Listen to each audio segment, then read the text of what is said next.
તો કેમ છો કલેજાઓ મજામાં? તો આવી જાઓ બધા હરણ ઘૂંટવા. આપણે 8:30 વાગ્યાની હરણ ઘૂંટવાનું ચાલુ કરી દીધું છે.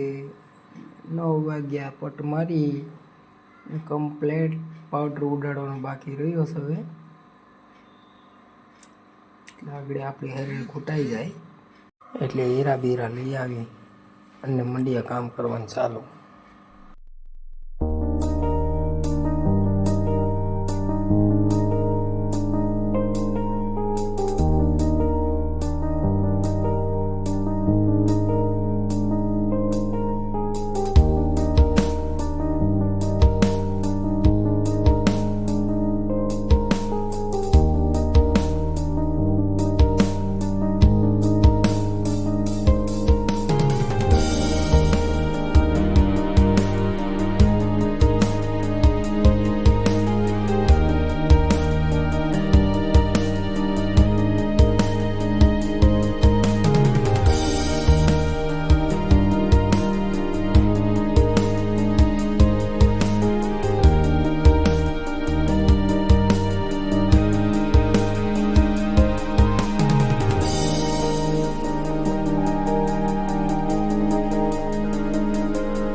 હવે પાવડર આપણે હેરણનો ઉડી ગયો સાવ ઓલરેડી કમ્પ્લેટ પાવડર ઉડી ગયો.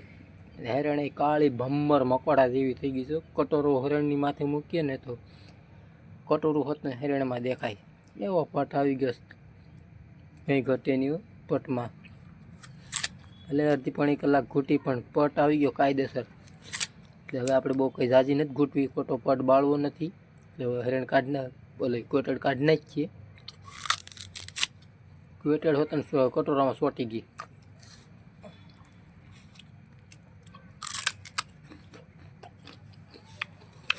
જો હું તમને આઈડી ક્વાર્ટર બતાવું. એક નંબર ક્વાર્ટર હાલે, કંઈ ઘટે નહીં ક્વાર્ટર હાલવામાં. એટલે વહેલા પટ આવી ગયો. જો હવે તમે જોઈ લો ક્વાર્ટર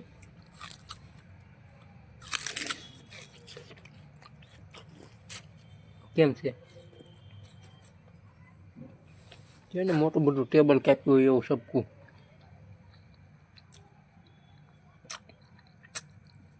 કટોરું હેરણ ઘૂંટવાનું આપણે હકેલીને મૂકી દઈએ વ્યવસ્થિત જગ્યાએ.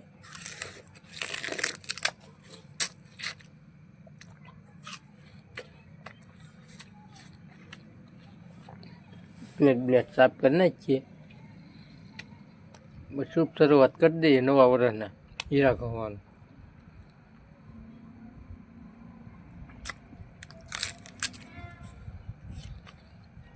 આમ તો એમાં આવું થાય કે હેરણ ઘૂંટી એટલે બહુ કંઈ કાયદેસર હીરો હાલથી નહીં. નિરાતે પટ લાવવો પડીએ, કેમ કે આપણે પ્લસ પેલો તો તળિયાનો કારીગર નથી આપણી ઘંટીએ. પેલો તો તળિયાના કારીગરને ગોતવો પડે એમ છે. તમારે કોઈને જો આવવાની ઈચ્છા હોય, તળિયામાં બેહવું હોય તો સંપર્ક કરજો વિનુભાઈનો. વિનુભાઈને કારખાને તળિયામાં જગ્યા છે અને મારી ઘંટીએ તળિયામાં જગ્યા છે. વિડીયો સારો લાગે તો લાઈક, શેર અને સબસ્ક્રાઈબ કરવાનું મિત્રો ભૂલશો નહીં.